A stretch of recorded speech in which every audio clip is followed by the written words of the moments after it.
Martin Fayulu, le fils aîné de l'opposition congolaise, profite de la visite du secrétaire d'État américain en République démocratique du Congo ce mardi 9 août pour révéler que les institutions démocratiques et la sécurité nationale en République démocratique du Congo sont en péril.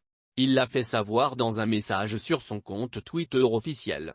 Les institutions démocratiques et la sécurité nationale sont en péril. La paix, la stabilité et l'espoir d'organiser des élections crédibles s'éloignent. Le fondement de notre démocratie se fissure. Une première action immédiate est nécessaire pour éviter les conséquences à long terme, a écrit l'opposant Martin Fayulu. De l'autre côté, Jonathan Kambo, un jeune leader approché par Média Congo Presse, MCP, espère que la visite du secrétaire d'État américain changera la situation du pays sur le plan sécuritaire. Au cas contraire, cette visite ne sert à rien, a-t-il dit. La RDC traverse des moments sombres et très difficiles depuis des années.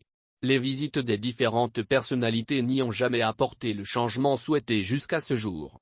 La venue du secrétaire d'État américain doit être un signal fort car nous souhaitons tous la paix au Congo et donc la fin des atrocités et de la violation de notre intégrité territoriale, s'est exprimé Jonathan Kambo au micro de MCP. La majorité de leaders d'opinion dans les médias et sur les réseaux sociaux est unanime sur le fait que le secrétaire d'État américain doit clairement exprimer la position des États-Unis sur le rapport des Nations Unies qui confirme le soutien du Rwanda aux rebelles de M23 opérant dans l'est de la RDC.